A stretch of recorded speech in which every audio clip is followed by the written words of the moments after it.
आनंद यदि सचमुच आनंद है तो वह खोने वाली वस्तु नहीं है। आनंद तुम्हारा स्वभाव है, लेकिन तुमने उसे वस्तु समझ लिया है। तुम सोचते हो पैसा आएगा तो आनंद आएगा, सफलता मिलेगी तो आनंद आएगा, कोई प्रेम करेगा तो आनंद आएगा, कोई तुम्हें मान देगा तो आनंद आएगा, और पूरी जिंदगी इसी आएगा में बीत जाती है और वह आएगा कभी आता नहीं। क्यों? क्योंकि आनंद भविष्य में नहीं है, आनंद उपलब्धि में नहीं है, आनंद दूसरों के हाथ में नहीं है। आनंद केवल एक जगह है, इस क्षण में, इस चेतना में, इस जागरूकता में। लेकिन तुम इस क्षण में कभी होते ही नहीं। तुम या तो बीते हुए कल में जीते हो, पछतावे में, अपराध बोध में, स्मृतियों में, या तुम आने वाले कल में जीते हो, आशाओं में, डर में, योजनाओं में, कल्पनाओं में। और ये जो बीच का क्षण है, यही जीवन है, यही द्वार है, यही मंदिर है। लेकिन तुम वहां कभी रुकते ही नहीं। मैंने एक व्यक्ति को देखा, वह रोज सुबह सूरज निकलने से पहले नदी के किनारे बैठता था, आंखें बंद, शांत। एक दिन मैंने उससे पूछा, तुम यहाँ क्या करते हो? उसने कहा, कुछ भी नहीं करता, बस बैठता हूँ और देखता हूँ कि सांस आ रही है, जा रही है, और उसी में एक ऐसी मिठास उतरती है जिसे शब्द नहीं पकड़ सकते। मैंने कहा, तुम्हें इससे क्या मिलता है? वह हंसने लगा। उसने कहा, मिलता कुछ नहीं, लेकिन जो खो गया था वह लौट आता है। ध्यान रखो, आनंद कभी मिलता नहीं, आनंद केवल लौटता है। तुम पैदा हुए थे आनंद में। एक बच्चे को देखो, बिना कारण हंसता है, बिना कारण खेलता है, बिना कारण नाचता है। उसे कोई सफलता नहीं मिली है, उसे कोई पुरस्कार नहीं मिला है, उसने कोई लक्ष्य पूरा नहीं किया है, फिर भी वह आनंद में है। क्यों? क्योंकि वह अभी सोचने लगा ही नहीं है, वह अभी भविष्य में गया ही नहीं है, वह अभी अपने मन में कैद हुआ ही नहीं है। आनंद का पहला शत्रु है मन। मन हमेशा या तो बीते हुए को पकड़े रहता है या आने वाले को पकड़ने की कोशिश करता है। मन कभी इस क्षण में नहीं होता, और जो इस क्षण में नहीं है वह जीवन में नहीं है। तुम पूछते हो तो फिर मैं क्या करूं? मैं कहता हूं, पहले यह देखो कि तुम क्या कर रहे हो।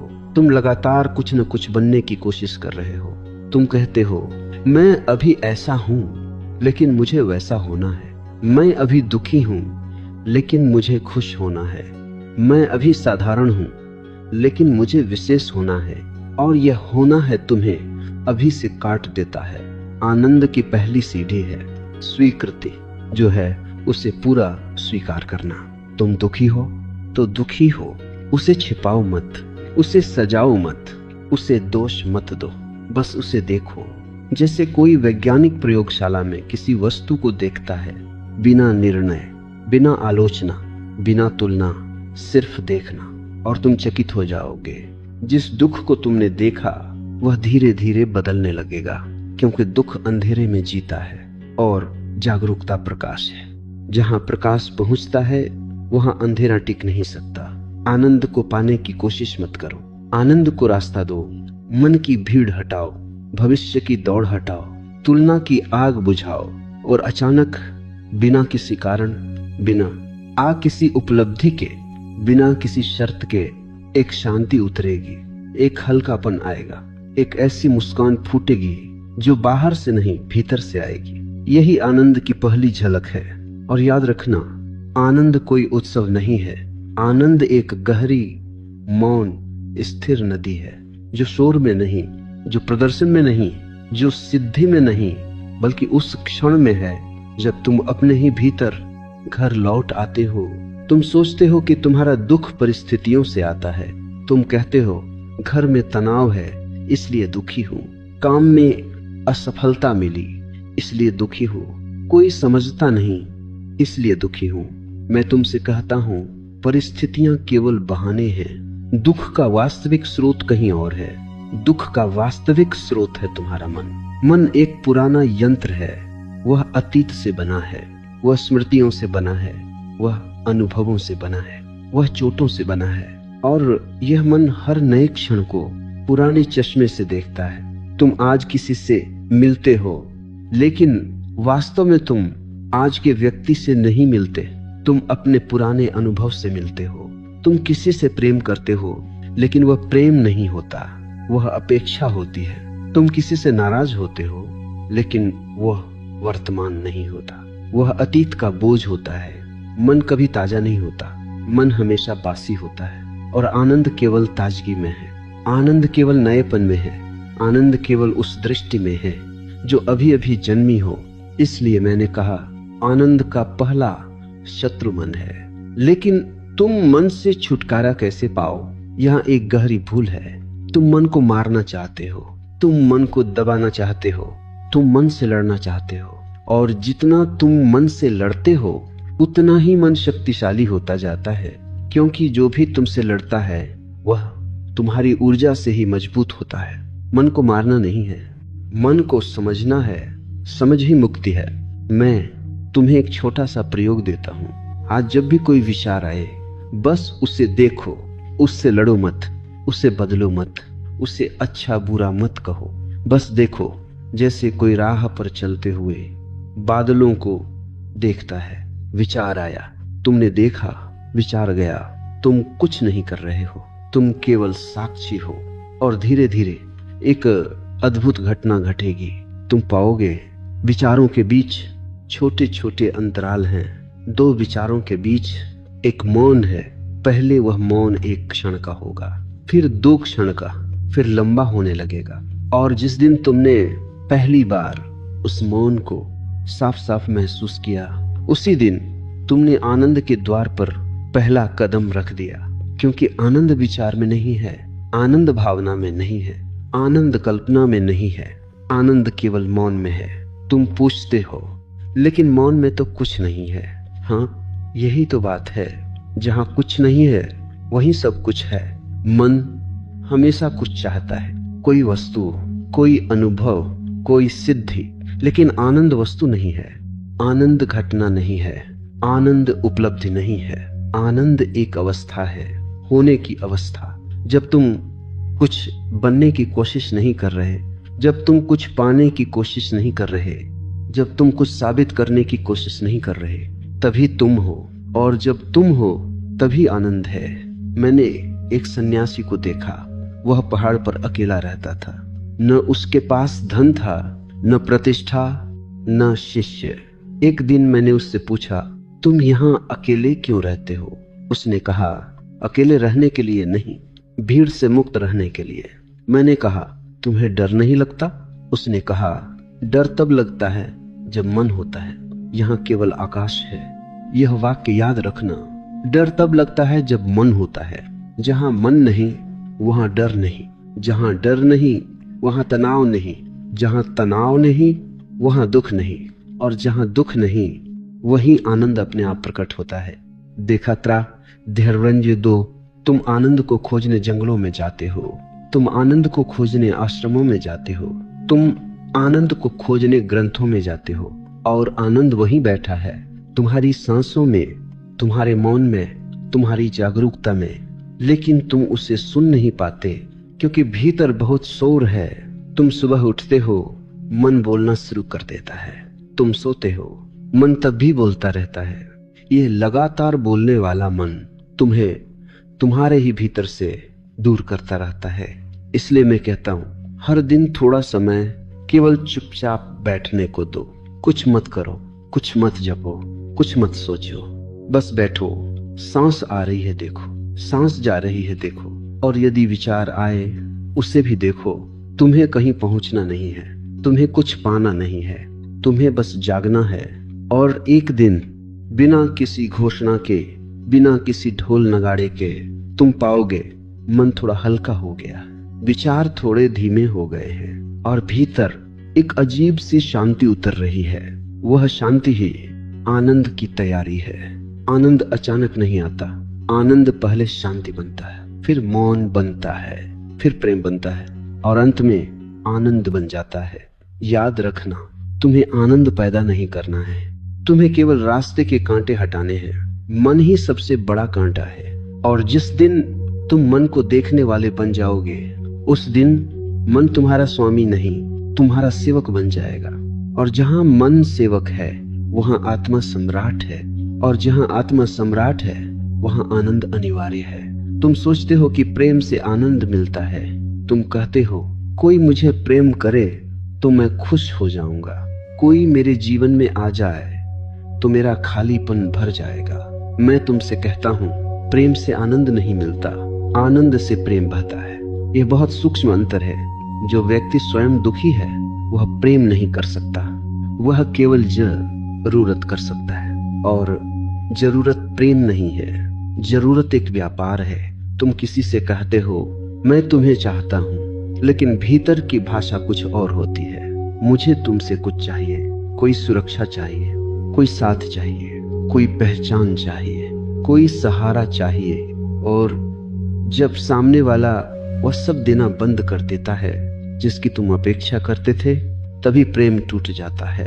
इसलिए मैं कहता हूं अधिकतर संबंध प्रेम से नहीं, डर से बनते हैं। अकेले होने का डर, छूट जाने का डर, खाली रह जाने का डर, और डर से बना प्रेम कभी आनंद नहीं दे सकता। मैंने हजारों जोड़ों को देखा है, वे साथ रहते हैं लेकिन साथ नहीं होते। वे एक ही बिस्तर पर सोते हैं लेकिन भीतर मीलों दूर होते हैं। क्यों? क्योंकि वे एक दूसरे से प्रेम नहीं कर रहे, वे एक दूसरे का उपयोग कर रहे हैं, और उपयोग कभी पूजा नहीं बन सकता।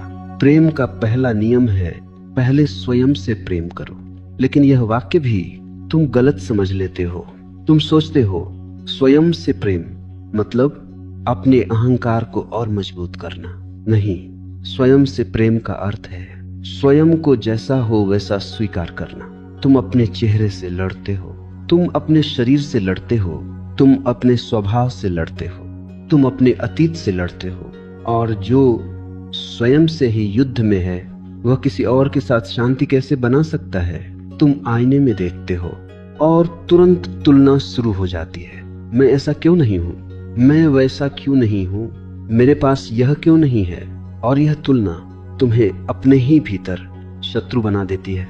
याद रखना, जिस दिन तुमने अपने होने को पूरी तरह स्वीकार कर लिया, उसी दिन तुम्हारे भीतर एक गहरा विश्राम उतरेगा, और जहां विश्राम है वहीं प्रेम पैदा होता है। प्रेम कोई संबंध नहीं है, प्रेम एक अवस्था है।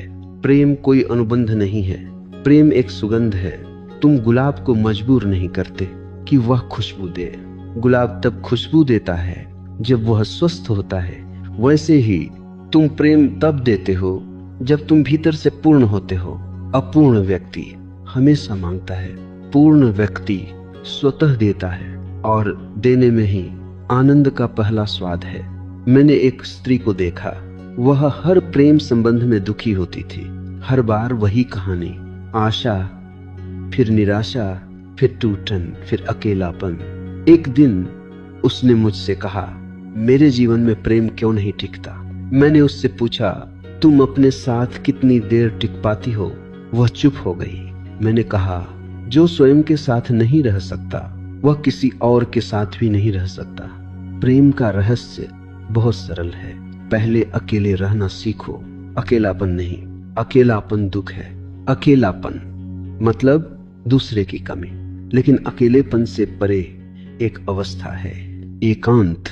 एकांत में तुम अकेले नहीं होते, एकांत में तुम स्वयं के साथ होते हो। और जो व्यक्ति अपने साथ सहज है वही दूसरे के साथ भी सहज हो सकता है। तुम पूछते हो तो क्या प्रेम में बंधन नहीं होना चाहिए?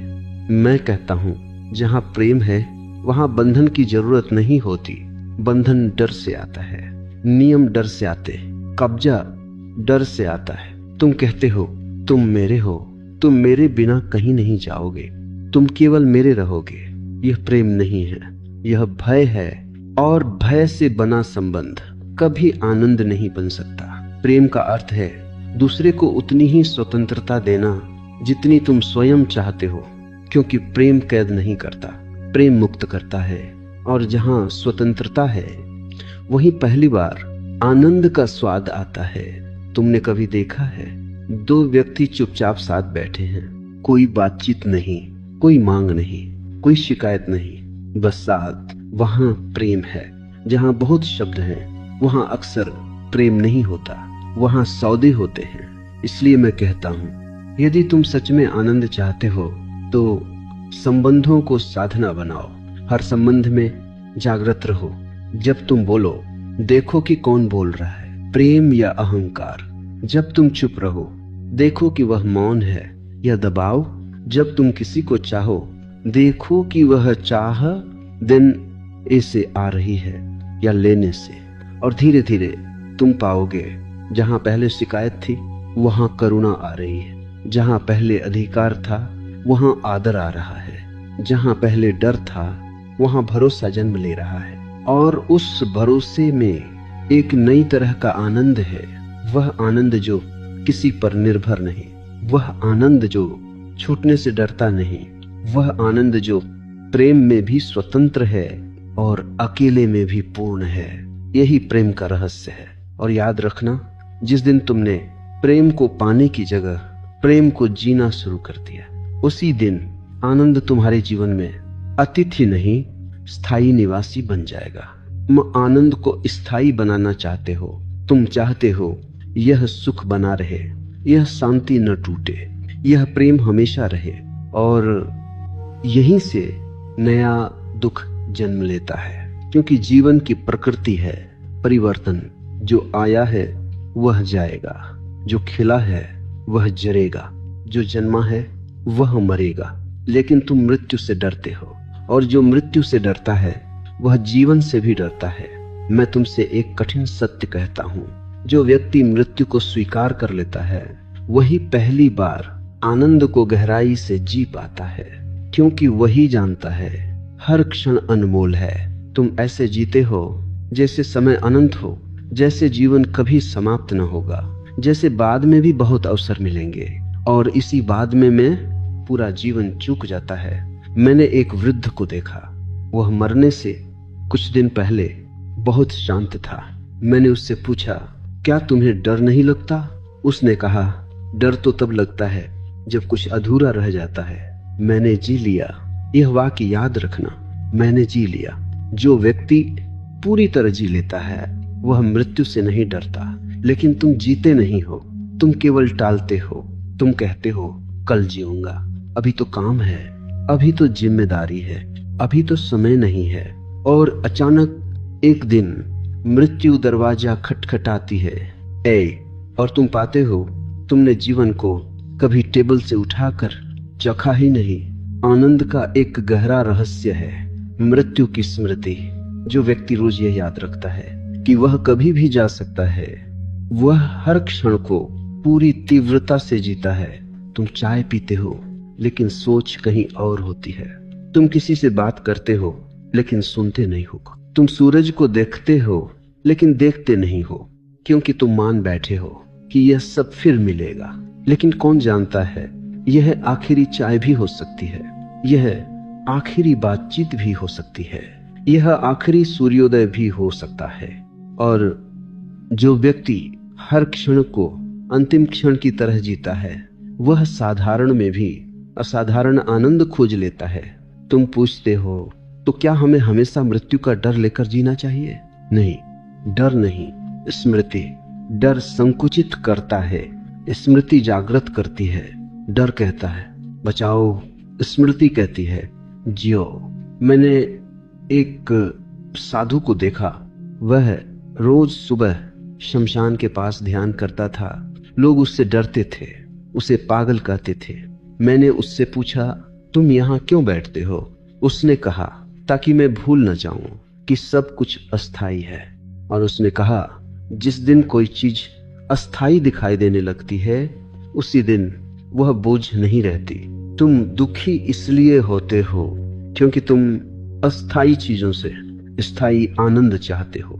शरीर अस्थाई है, यौवन अस्थाई है, संबंध अस्थाई है, पद अस्थाई है, सम्मान अस्थाई है। और तुम इन सब में स्थायी सुख खोजते हो। ये ऐसे ही है जैसे कोई नदी में पत्थर पर घर बनाना चाहे। एक दिन बाढ़ आएगी और सब बह जाएगा, और तब तुम रोओगे। बुद्धिमान व्यक्ति पहले से जानता है यह बहने वाला है, और इसीलिए वह बहते हुए में भी मुस्कुरा लेता है। मृत्यु की स्वीकृति तुम्हें निराश नहीं बनाती, मृत्यु की स्वीकृति तुम्हें गहराई से जीवंत बनाती है। तुम अचानक छोटी बातों में भी सौंदर्य देखने लगते हो। पत्ते का गिरना, हवा का बहना, बच्चे की हंसी, सांस का चलना, और एक दिन तुम पाते हो मृत्यु अब शत्रु नहीं रही।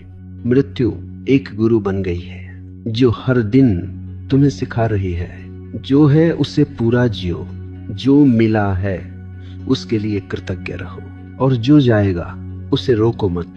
और उसी स्वीकृति में एक बहुत शांत आनंद उतरता है। वह आनंद जो किसी चीज पर निर्भर नहीं, वह आनंद जो परिवर्तन से नहीं डरता, वह आनंद जो जीवन और मृत्यु दोनों को एक ही उत्सव की तरह देखता है। याद रखना, मृत्यु जीवन का अंत नहीं है, मृत्यु जीवन की अंतिम शिक्षा है। और जिसने यह शिक्षा जीते जी सीख ली, वह फिर कभी गहराई से दुखी नहीं होता। वह फिर हर सुबह कृतज्ञता के साथ जागता है और हर रात शांति के साथ सोता है। और यह शांति ही आनंद की सबसे गहरी जड़ है। अब तक तुमने समझा, आनंद मन में नहीं है, आनंद संबंधों में नहीं है, आनंद उपलब्धियों में नहीं है, आनंद मृत्यु से भागने में भी नहीं है। तो फिर आनंद है कहाँ? आनंद है तुम्हारी चेतना में। लेकिन चेतना को तुमने कभी जाना ही नहीं। तुम शरीर को जानते हो, तुम विचारों को जानते हो, तुम भावनाओं को जानते हो, लेकिन जो इन सबको जानता है, उस जानने वाले को तुमने कभी पहचाना नहीं। ध्यान का अर्थ यही है, जानने वाले को जानना। ध्यान कोई क्रिया नहीं है, ध्यान कोई तकनीक नहीं है, ध्यान कोई साधना नहीं है। ध्यान एक स्थिति है, जागरूक होने की स्थिति। तुम चलते हो लेकिन तुम्हें पता नहीं कि तुम चल रहे हो। तुम खाते हो लेकिन तुम्हें पता नहीं कि तुम खा रहे हो। तुम बोलते हो लेकिन तुम्हें पता नहीं कि तुम बोल रहे हो। जीवन एक आदत बन गया है। ध्यान का पहला कदम है, जो भी करो उसे जानकर करो। पानी पीते हो तो जानो कि पानी पी रहे हो। सांस लेते हो तो जानो कि सांस ले रहे हो। गुस्सा आता है तो जानो कि गुस्सा आ रहा है। बस इतना, कोई मंत्र नहीं, कोई मुद्रा नहीं, कोई नियम नहीं, केवल साक्षी भाव। और यह साक्षी भाव धीरे धीरे एक चमत्कार करता है। तुम पाते हो तुम विचार नहीं हो, तुम भावना नहीं हो, तुम शरीर नहीं हो, तुम वह हो जो इन सबको देख रहा है। और जिस दिन तुम पहली बार ये स्पष्ट देख लेते हो, मैं विचार नहीं हूं, मैं वह हूं जो विचार को देखता है, उसी दिन तुम पहली बार मन से मुक्त होते हो। क्योंकि तब विचार तुम्हारे मालिक नहीं रहते, विचार तुम्हारे बादल बन जाते हैं और तुम आकाश बन जाते हो।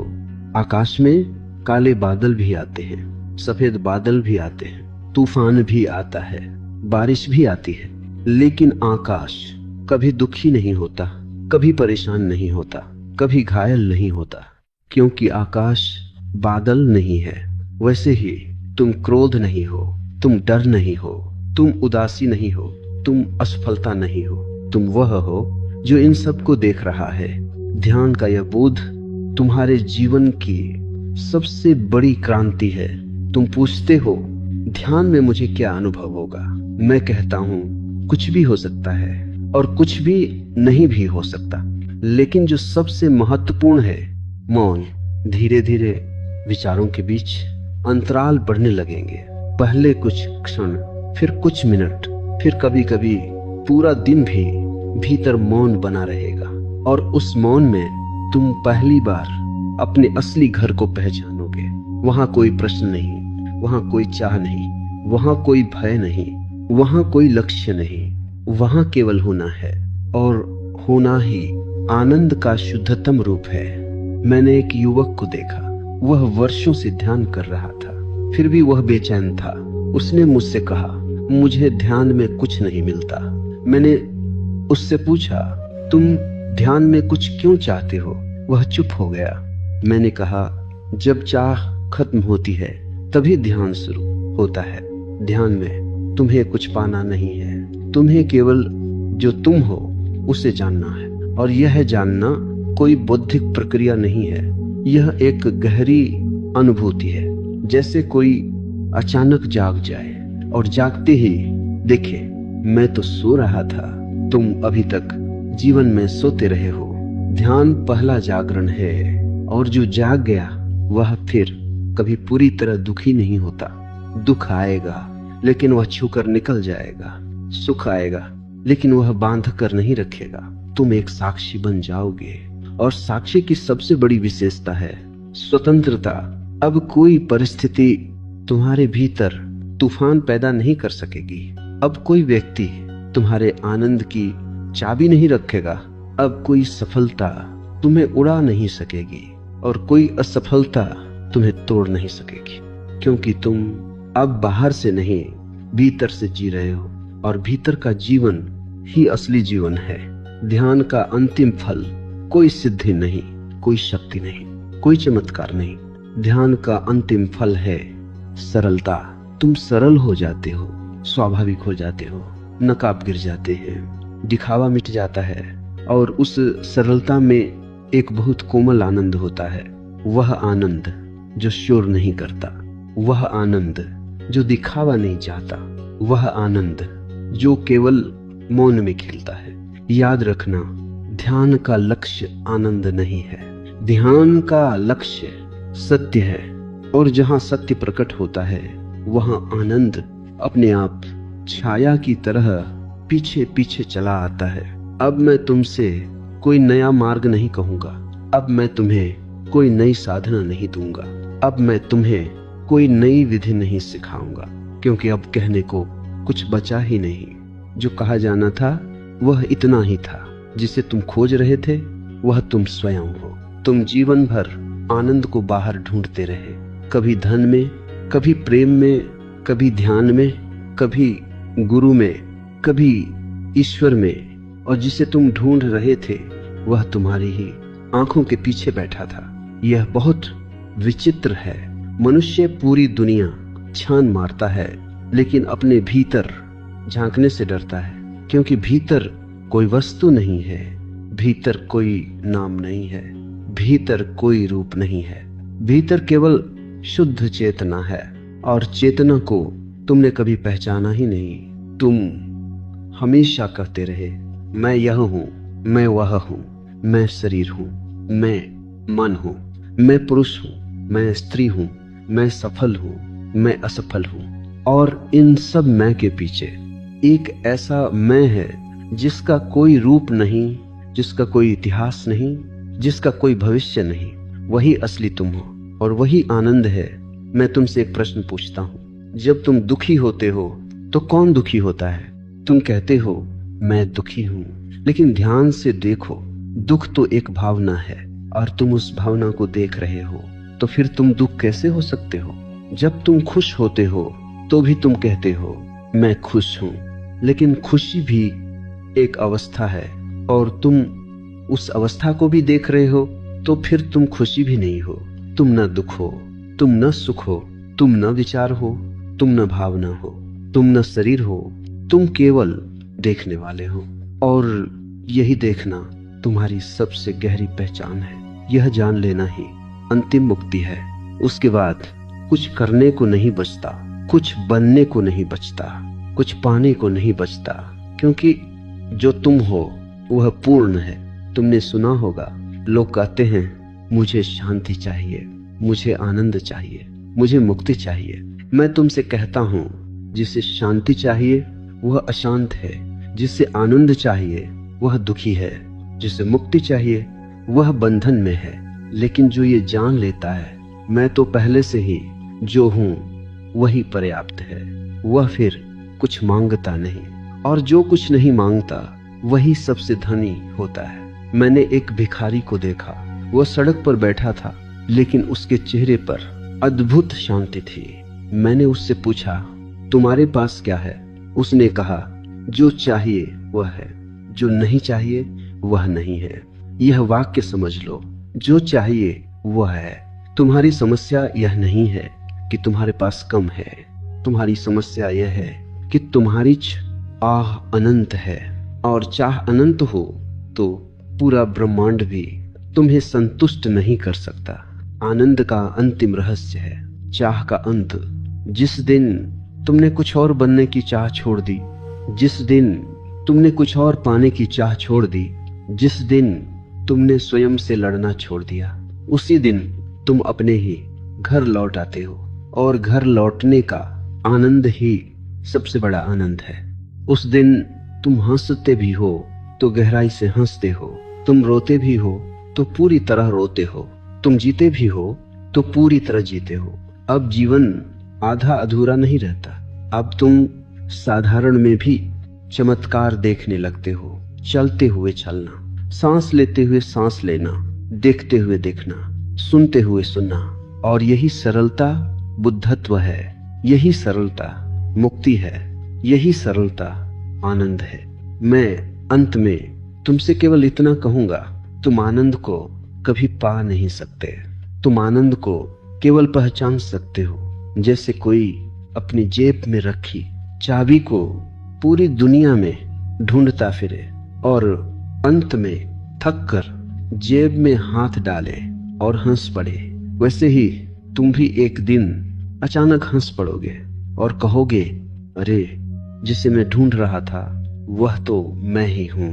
उस दिन कोई उत्सव नहीं होगा, कोई शोर नहीं होगा, कोई घोषणा नहीं होगी, बस एक गहरी शांति होगी, एक मौन मुस्कान होगी और एक सरल बोध होगा, सब ठीक है, सब सदा से ठीक था और सब सदा ठीक रहेगा। और यही आनंद का अंतिम सूत्र है। तुम कुछ बनने नहीं आए हो, तुम कुछ पाने नहीं आए हो, तुम केवल अपने होने को पूरा पूरा जीने आए हो। और जो व्यक्ति अपने होने को पूरी तरह जी लेता है वह फिर कहीं नहीं जाता, वह यहीं घर में रहता है और जहां घर है वहीं आनंद है। अब यहाँ एक महत्वपूर्ण बात समझो। तुमने 6 भाग सुने, शब्द पूरे हो गए, कहानी पूरी हो गई, यात्रा का मानचित्र मिल गया, लेकिन जो सबसे जरूरी है वह अभी शुरू होता है। क्योंकि आनंद कभी शब्दों से नहीं आता, आनंद कभी सुनने से नहीं आता, आनंद कभी पढ़ने से नहीं आता, आनंद केवल जीने से आता है। इसलिए अब मैं तुमसे और कुछ नहीं कहूंगा। मैं अब कोई नया विचार नहीं जोड़ूंगा, कोई नया दृष्टांत नहीं सुनाऊंगा, कोई नई शिक्षा नहीं दूंगा। मैं तुम्हें केवल एक मौन सौंपता हूं और उस मौन में एक छोटा सा प्रयोग। आज अभी जब ये सब सुनकर तुम उठो, कुछ क्षण चुपचाप बैठ जाना, कुछ मत करना, कुछ मत सोचना, कुछ मत मांगना, बस अपने भीतर जो चल रहा है उसे देखना, सांस को देखना, धड़कन को सुनना, विचार को आते जाते देखना और बस इतना अनुभव करना, मैं यहाँ हूँ। कोई नाम नहीं, कोई भूमिका नहीं, कोई कहानी नहीं, केवल होना। अगर उस होने में एक क्षण को भी तुम ठहर गए तो जान लेना आनंद ने तुम्हारे द्वार पर पहली बार दस्तक दे दी है। फिर तुम्हें मेरी जरूरत नहीं पड़ेगी, फिर तुम्हें किसी गुरु की जरूरत नहीं पड़ेगी, फिर तुम्हें किसी शास्त्र की जरूरत नहीं पड़ेगी, क्योंकि तब तुम स्वयं अपने गुरु बन जाओगे, तुम स्वयं अपना मार्ग बन जाओगे, तुम स्वयं अपना आनंद बन जाओगे। और यही इस पूरी यात्रा का अंतिम उद्देश्य था, तुम्हें मेरे पीछे नहीं अपने भीतर लौट आना। अब मैं विदा लेता हूँ, लेकिन याद रखना मैं कहीं गया नहीं हूँ। जहां भी कोई व्यक्ति चुपचाप बैठकर अपने भीतर झांकता है वहीं मैं उपस्थित हूँ, क्योंकि मैं कोई व्यक्ति नहीं हूँ, मैं कोई शरीर नहीं हूँ, मैं कोई नाम नहीं हूँ, मैं वही मौन हूँ जिसे तुम अब पहचानना शुरू कर रहे हो। और उसी मौन में एक दिन तुम स्वयं से कहोगे, अब मुझे कुछ खोजने की जरूरत नहीं, अब मैं घर आ गया हूँ। यही यह यात्रा पूरी होती है। अब जब सब कहा जा चुका है तब सबसे खतरनाक चीज होती है फिर से सो जाना। मन कहेगा बहुत सुंदर था, बहुत गहरी बातें थी, मैं समझ गया। याद रखना, समझ जाना सबसे बड़ा धोखा है, क्योंकि जो समझ लिया गया वह फिर अनुभव नहीं किया जाता। मैं तुमसे यह नहीं चाहता कि तुम मुझसे सहमत हो जाओ, मैं यह भी नहीं चाहता कि तुम मुझे मान लो। मैं केवल इतना चाहता हूं कि तुम एक दिन अपने आप से पूछो, मैं सच में कौन हूं? ईमानदारी से, बिना किसी दर्शन के, बिना किसी गुरु के, बिना किसी किताब के, केवल अपनी सीधी अनुभूति से। और जिस दिन यह प्रश्न तुम्हारे भीतर एक आग की तरह जलने लगे, उस दिन तुम्हारा असली जीवन शुरू होगा। तब यह पूरी स्क्रिप्ट एक स्मृति बन जाएगी। तब मेरे शब्द एक सीढ़ी बन जाएंगे। तब मैं एक दिशा सूचक पत्थर बन जाऊंगा और तुम आगे बढ़ जाओगे। यही होना चाहिए। गुरु का काम शिष्य पैदा करना नहीं, गुरु का काम स्वतंत्र व्यक्ति पैदा करना है। और स्वतंत्र व्यक्ति किसी के पीछे नहीं चलता, वह अपने भीतर के प्रकाश के पीछे चलता है। अब सच में कोई नेक्स्ट नहीं है, अब केवल अभी है। यदि अभी तुम चुप हो गए तो पूरी यह यात्रा सफल हो गई। यदि अभी तुम सोचने लगे तो पूरी यह यात्रा व्यर्थ हो गई। इसलिए मेरे अंतिम शब्द नहीं, मेरी अंतिम प्रार्थना सुनो। आज थोड़ी देर अपने साथ रहना, बस इतना, और उसी में वह मिलेगा जिसे तुम इतनी देर से नेक्स्ट कहकर ढूंढ रहे थे। अब वास्तव में कोई अगला भाग नहीं है, अब तुम ही अगला भाग हो। अब जब तुम खुद ही अगला भाग बन गए हो तो मैं और भी धीरे बोलूंगा, क्योंकि अब शब्दों की जरूरत लगभग समाप्त हो चुकी है।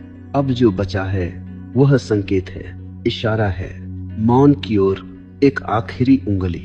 देखो, अब तुम्हारे भीतर दो संभावनाएं हैं। एक, तुम कहो हाँ ये सब ठीक है, और फिर कल से पुरानी तरह जीने लगो। दूसरी, तुम चुपचाप इस प्रश्न को अपने भीतर उतरने दो, मैं सच में कौन हूं? और इस प्रश्न को उत्तर मत दो। बहुत महत्वपूर्ण बात, इस प्रश्न का उत्तर मत खो, क्योंकि जो उत्तर मिलेगा वह मन देगा, और मन का हर उत्तर झूठ होता है।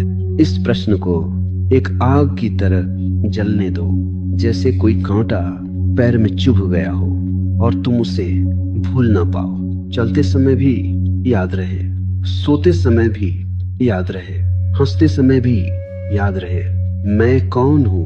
और धीरे धीरे एक दिन तुम पाओगे यह प्रश्न बदल रहा है। पहले तुम पूछते थे मैं कौन हूं, फिर यह बन जाएगा यह मैं कौन है, और फिर एक दिन अचानक यह भी गिर जाएगा, और तब न प्रश्न बचेगा न उत्तर, केवल शुद्ध उपस्थिति। उस क्षण तुम कुछ जानोगे नहीं, तुम कुछ समझोगे नहीं, तुम कुछ पाओगे नहीं, लेकिन तुम पहली बार हो जाओगे। और होना ही सबसे बड़ा चमत्कार है। उस क्षण तुम्हें यह भी नहीं लगेगा कि तुम आनंद में हो, क्योंकि जब आनंद सच्चा होता है तो उसका नाम भी मिट जाता है। जैसे मछली पानी में रहकर पानी के बारे में नहीं सोचती, वैसे ही तुम आनंद में रहकर आनंद के बारे में नहीं सोचोगे। तुम बस जियोगे, सरल, स्वाभाविक, बिना बोझ, बिना लक्ष्य, बिना जल्दी, बिना देर। तुम काम भी करोगे, तुम संबंध भी निभाओगे, तुम हंसोगे भी, तुम रोओगे भी, लेकिन अब एक फर्क होगा। अब तुम इन सब के पीछे छिपे नहीं होगे, अब तुम इन सब के साक्षी होगे, और साक्षी का जीवन ही मुक्त जीवन है। मैं तुम्हें कोई आदर्श नहीं दे रहा, मैं तुम्हें कोई सिद्ध पुरुष नहीं बना रहा, मैं तुम्हें सिर्फ एक जागृत मनुष्य बनने का निमंत्रण दे रहा हूं, जो गलत हो जाए तो उसे देख सके, जो गिर जाए तो उसे स्वीकार सके, जो भटके तो उसे जान सके। और यही जानना धीरे धीरे तुम्हें घर ले आएगा। अब मैं सच में अंत कर रहा हूं, लेकिन अंत भी एक शब्द है। वास्तव में यह अंत नहीं है, यह वह बिंदु है जहां से तुम्हारी अपनी यात्रा शुरू होती है। अब जब तुम यह पढ़ रहे हो तो शायद एक हल्की सी शांति तुम्हारे भीतर उतरी होगी। उसे पकड़ो मत, उसे खोने से डरो मत, बस उसे पहचान लो और फिर धीरे से आंखें बंद करके अपने भीतर यह कहो, मैं यह सब नहीं हूं जो बदल रहा है, मैं वह हूं जो सबको बदलते हुए देख रहा है। यदि यह वाक्य केवल एक क्षण के लिए भी तुम्हें छू गया तो समझ लेना इस पूरी लंबी यात्रा का अर्थ पूरा हो गया। अब कोई गुरु नहीं, कोई शिष्य नहीं, कोई मार्ग नहीं, कोई मंजिल नहीं, केवल तुम और यह क्षण और यह मौन, यही सब समाप्त होता है।